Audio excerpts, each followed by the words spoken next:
Shalom Jemaat Gilgal Pondok Gede yang dikasih Tuhan. Selamat hari Minggu, selamat pagi.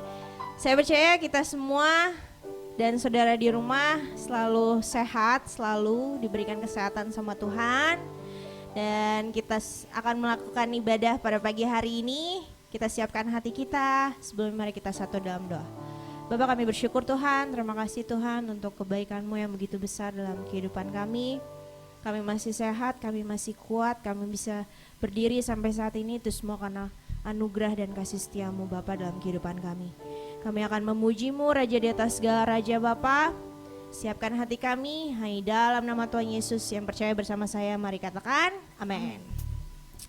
Kita akan memuji Tuhan. Saya mengajak untuk saudara yang di rumah untuk kita bangkit berdiri dari kursinya, kita memuji dan memuliakan nama Tuhan. Haleluya, datanglah baik.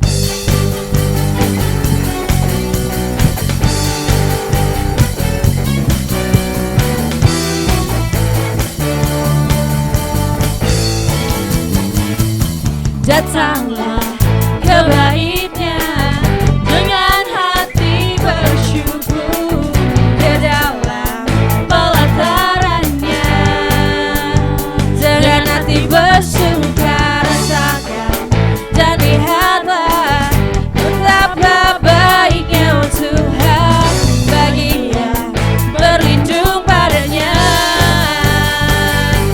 akan bersorak-sorai, akan bersorak-sorai.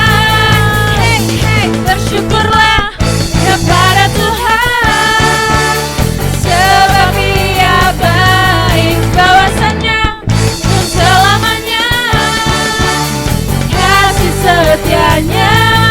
Bersyukurlah kepada Tuhan, sebab Dia baik, bahwasannya untuk selamanya kasih setianya.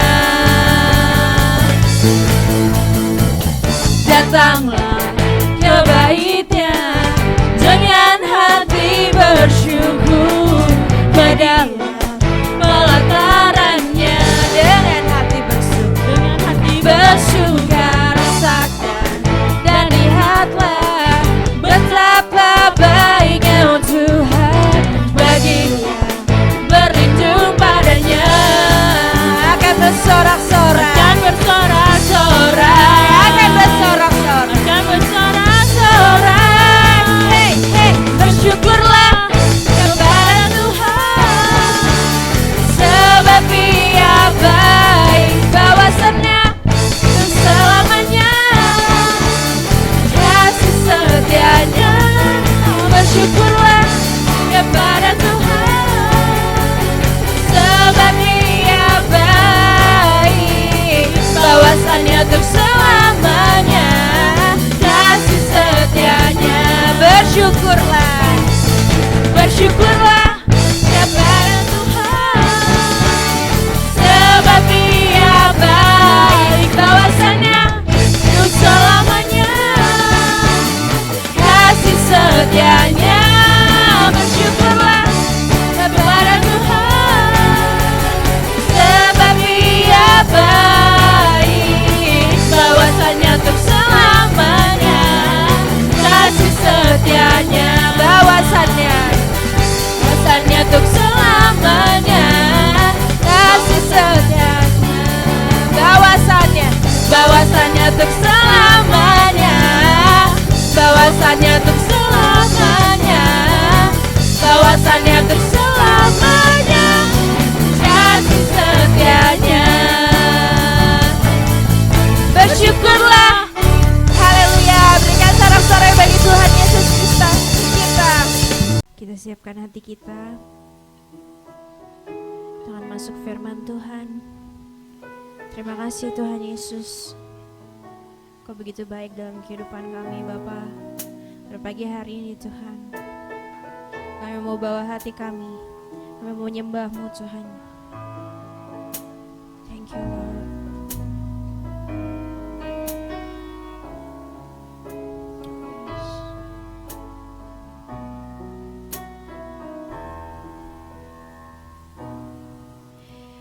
Yesus. Yesus, Kau sungguh baik.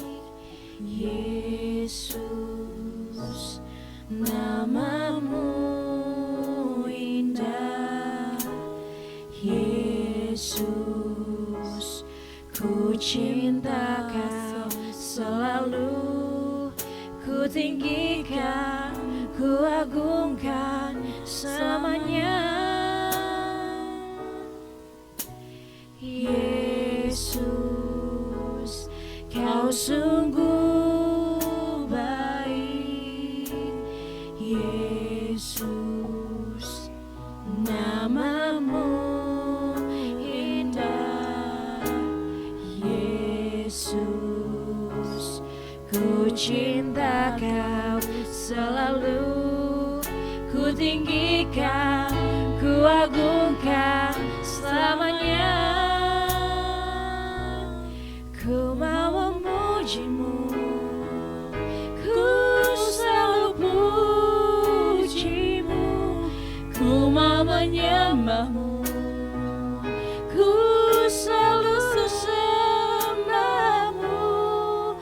Kau yang layak terima segala pujian, kemuliaan hanya bagi Tuhan.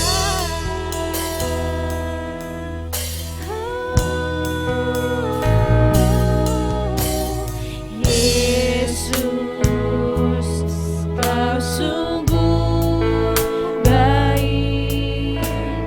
Yesus, namamu indah. Yesus,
kemuliaan bagi Tuhan juga Yesus Kristus.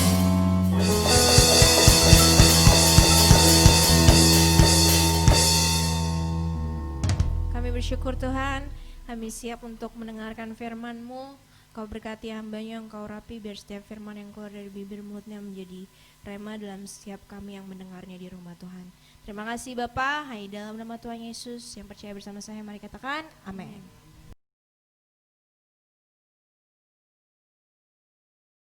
Shalom Bapak Ibu Saudara yang kasih di dalam Tuhan.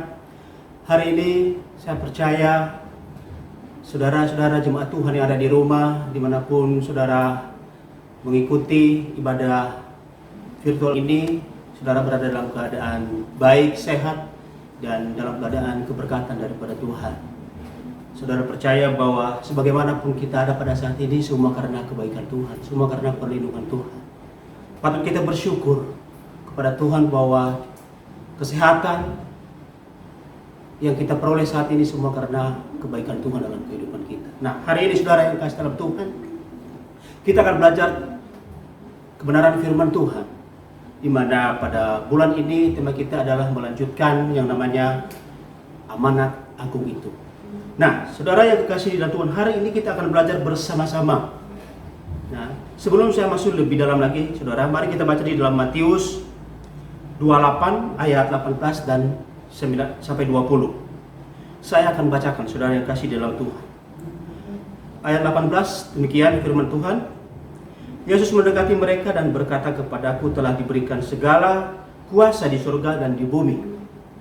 Karena itu, pergilah, jadikanlah semua bangsa muridku, dan baptislah mereka dalam nama Bapa dan Anak dan Roh Kudus, dan ajarlah mereka melakukan segala sesuatu yang telah kuperintahkan kepadamu, dan ketahuilah aku menyertai kamu senantiasa sampai akhir zaman. Kita buka juga Matius 5 ayat 13 sampai 16. Demikian firman Tuhan. Kamu adalah garam dunia. Jika garam itu menjadi tawar, dengan apakah ia diasinkan? Tidak ada lagi gunanya selain dibuang dan diinjak orang. Kamu adalah terang dunia. Kota yang terletak di atas gunung tidak mungkin tersembunyi.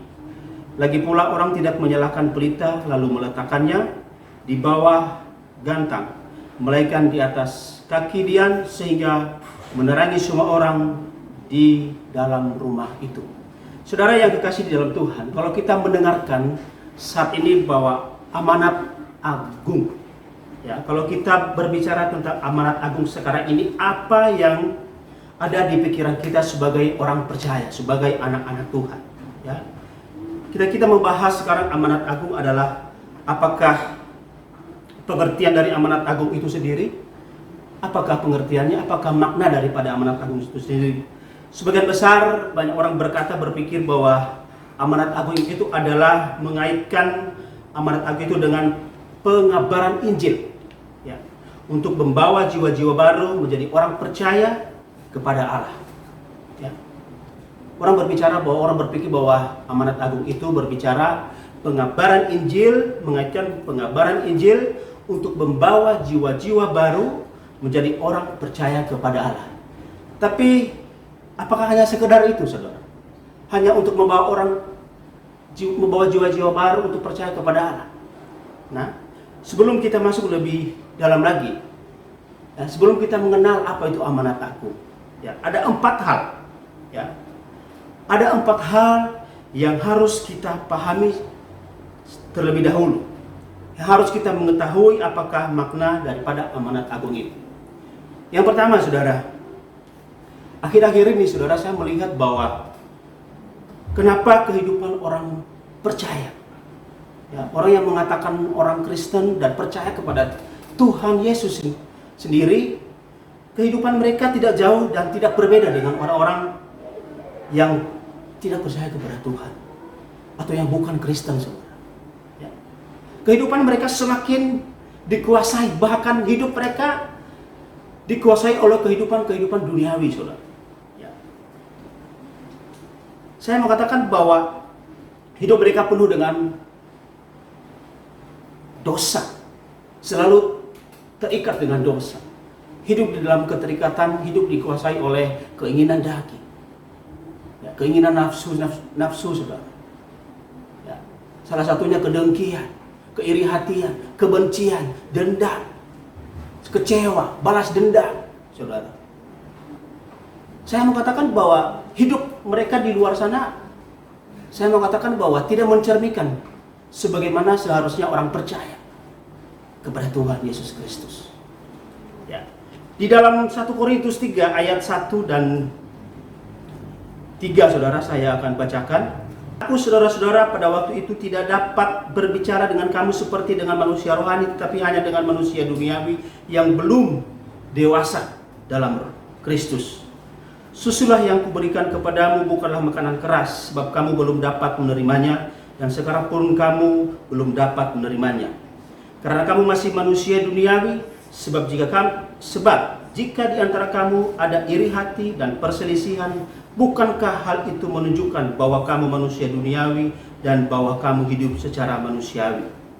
Saudara berkata, ini firman Tuhan ketika Rasul Paulus berkata kepada jemaat di Korintus, saudara.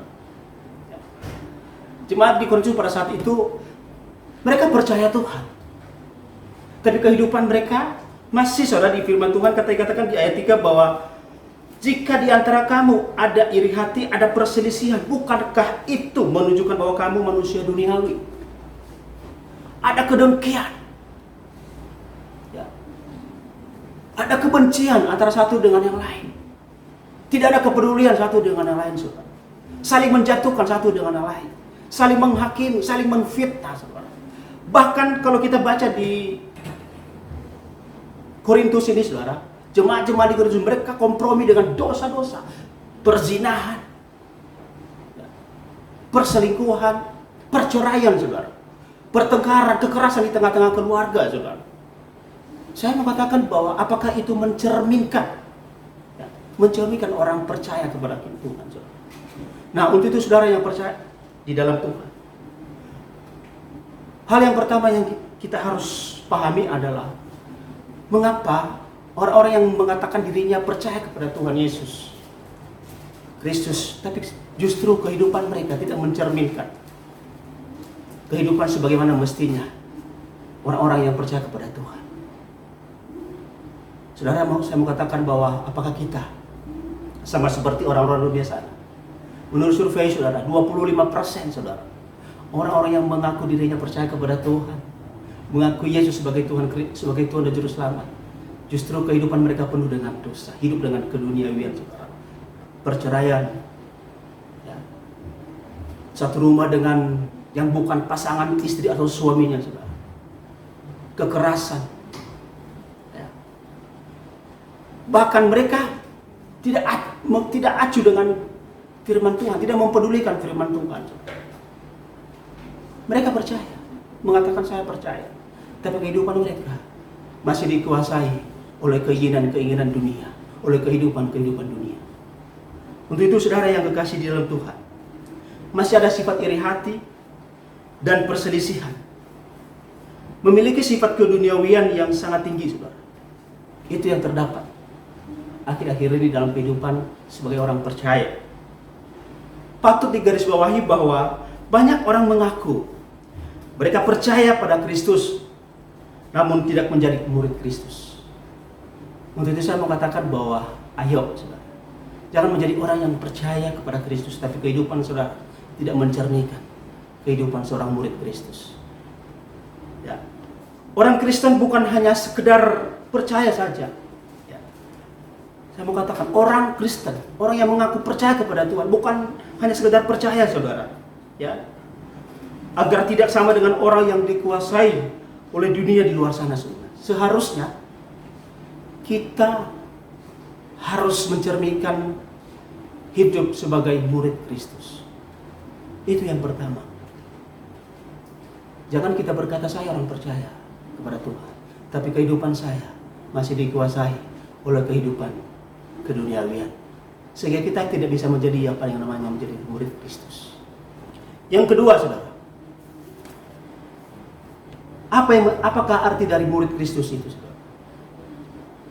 Murid itu apa sih artinya, pengertian daripada murid itu? Kalau saya catat di sini, murid itu adalah matetes, saudara.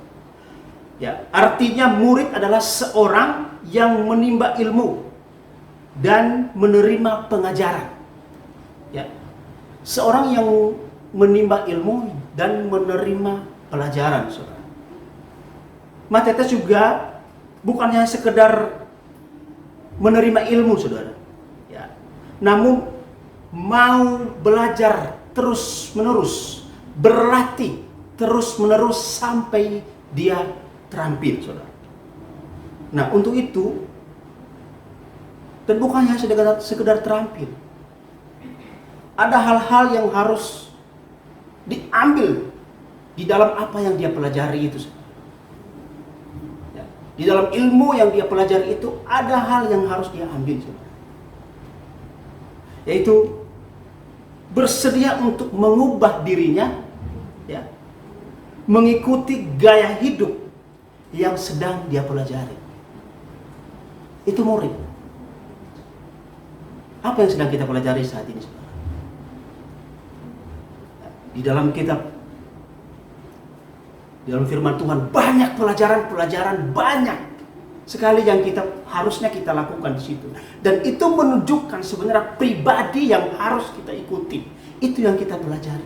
Tapi seringkali, saudara, tiap hari, tiap minggu, saudara, kita baca firman Tuhan, kita renungkan firman Tuhan, kita ikuti ibadah, kita belajar firman Tuhan.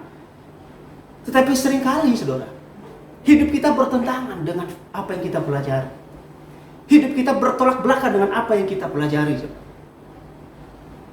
Ya, murid itu harusnya, saudara, ya, harusnya dirinya mengikuti gaya hidupnya, gaya kehidupannya mengikuti gaya hidup apa yang dia pelajari. Firman itu adalah Allah sendiri. Harusnya gaya hidup kita sama seperti gaya hidup Kristus. Harusnya kehidupan kita sama dengan kehidupan Kristus. Saya tidak perlu banyak menjelaskan bagaimana sih sifat Kristus, bagaimana sih gaya hidup seorang Yesus Kristus, Tuhan kita Kristus. Saudara bisa belajar, baca di dalam kitab suci, dalam Alkitab banyak. Bukan hanya sekedar baca, bukan hanya sekedar belajar, bukan hanya sekedar terampil, tetapi memastikan bahwa gaya hidup kita sesuai dengan apa yang kita pelajari. Itu yang kedua. Yang ketiga, saudara. Sebelum yang ketiga, saya mau katakan keberadaan seseorang murid Kristus adalah, ya, akan dikenali dari segala aspek kehidupannya. Ya. Dimanapun seorang murid berada, baik di rumah, di tempat kerjaan, dimanapun dia berada, dia dikenal sebagai murid dalam melalui cara hidupnya, aspek kehidupannya. Ayo, saudara, milikilah hidup seorang murid. Yang ketiga, saudara, apa makna daripada makna agung itu, saudara? Apa sih pengertian amanat agung, saudara? Menurut saudara, tadi dari awal saya sudah katakan bahwa amanat agung, orang mengaitkan bahwa pengabaran Injil kepada orang-orang banyak untuk membawa jiwa-jiwa baru percaya kepada Tuhan. Ya. Membuat orang percaya kepada Kristus dan menjadikan orang-orang yang sudah percaya itu menjadi apa? Menjadi murid Kristus. Itu makna daripada amanat agung. Ya, sekali lagi, membuat atau membawa orang percaya kepada Kristus dan menjadikan orang-orang yang sudah percaya itu menjadi murid Kristus. Itulah amanat agung. Ya. Dengan cara apa kita membuat mereka menjadi percaya dan kita menjadikan mereka menjadi murid Kristus? Dengan cara membimbing mereka, membina mereka, mengarahkan mereka mendoakan mereka. Itu tugas kita. Murid tidak bisa dikatakan seorang murid kalau dia tidak bisa membimbing, memuridkan jiwa-jiwa baru, orang-orang percaya baru, menjadikan murid yang sejati kepada Tuhan. Ya. Untuk itu saudara yang percaya kepada Tuhan, saya mau katakan, orang yang percaya, orang yang berkata, orang yang mengaku percaya kepada Tuhan, percaya kepada Kristus, belum tentu dia menjadi seorang murid Kristus. Tapi sebaliknya saudara, orang yang sudah menjadi murid Kristus pasti sebelumnya dia menjadi orang yang percaya kepada Kristus. Jangan menjadi orang sekedar orang percaya, tapi jadilah seorang murid yang mampu, yang mau menjadikan, membawa jiwa-jiwa baru itu, membawa orang-orang yang sudah percaya kepada Tuhan, menjadikan murid-murid Kristus yang sejati. Itu yang ketiga. Nah, yang keempat saudara. Yang keempat, tahapan apa? Saudara? Apa tahapannya supaya kita bisa memuridkan?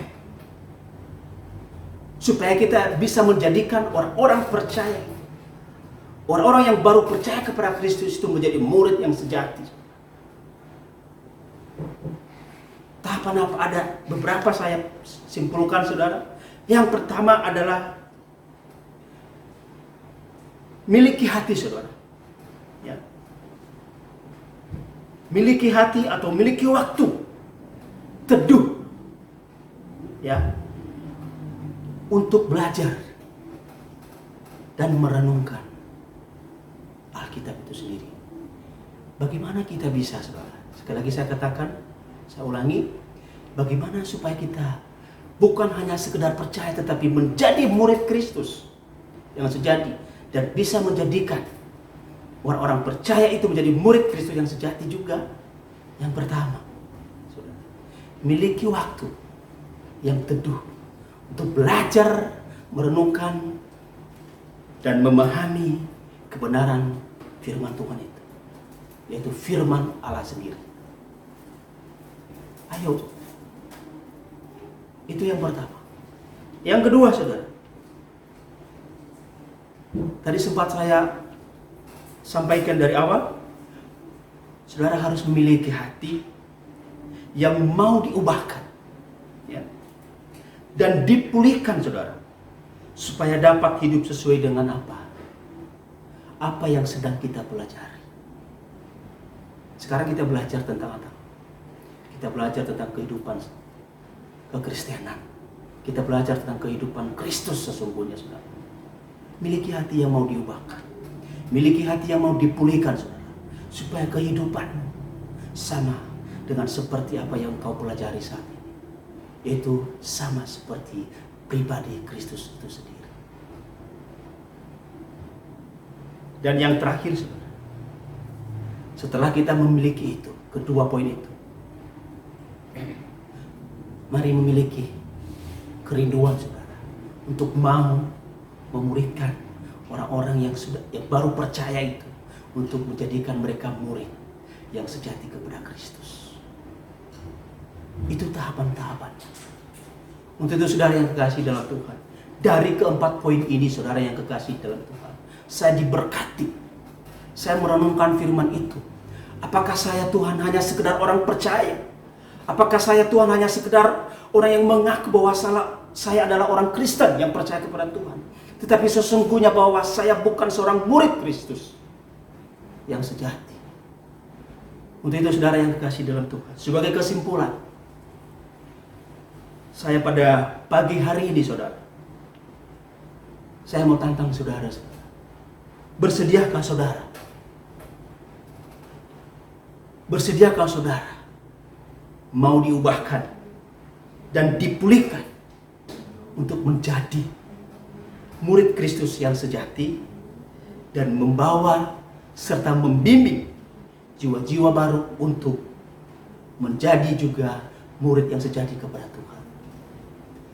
Firman Tuhan tadi katakan di dalam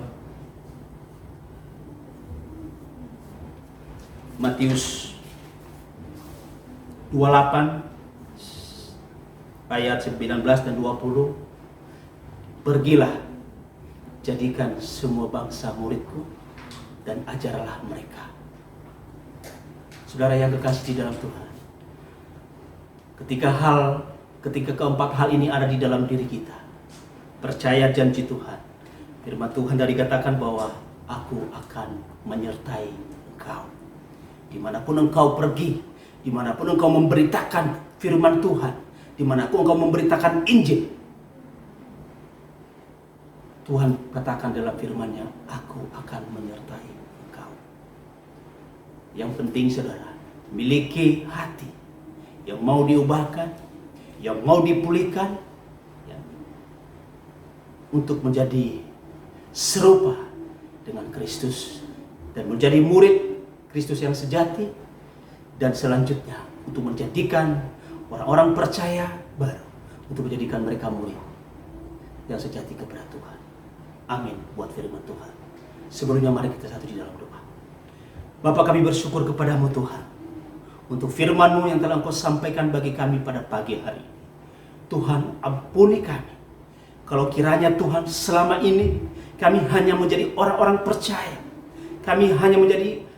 Kami hanya mengaku sebagai orang Kristen yang percaya kepada Tuhan Kristus, Yesus Kristus. Tetapi sesungguhnya kehidupan kami tidak mencerminkan sebagaimana orang percaya, sebagaimana seorang murid kepada Kristus Tuhan. Tuhan kami mohon, Tuhan kami mohon pengampunan daripada Tuhan saat ini Tuhan. Dan kami mohon kekuatan daripada Tuhan. Biarlah Tuhan firman-Mu yang kami dengar pada pagi hari ini Tuhan termaterai dalam kehidupan kami. Dan kami boleh melangkah keluar Tuhan untuk menjadi Tuhan murid Kristus yang sejati dan membawa jiwa-jiwa baru untuk percaya kepada Tuhan, dan bukan hanya sekedar percaya Tuhan, menjadikan mereka murid Kristus yang sejati, sehingga amanat agung itu Tuhan boleh digenapi bagi bangsa kami, bahkan dimanapun kami berada Tuhan. Terima kasih Tuhan, ini doa kami, hanya di dalam nama Yesus kami bersyukur dan kami berdoa. Haleluya, amin.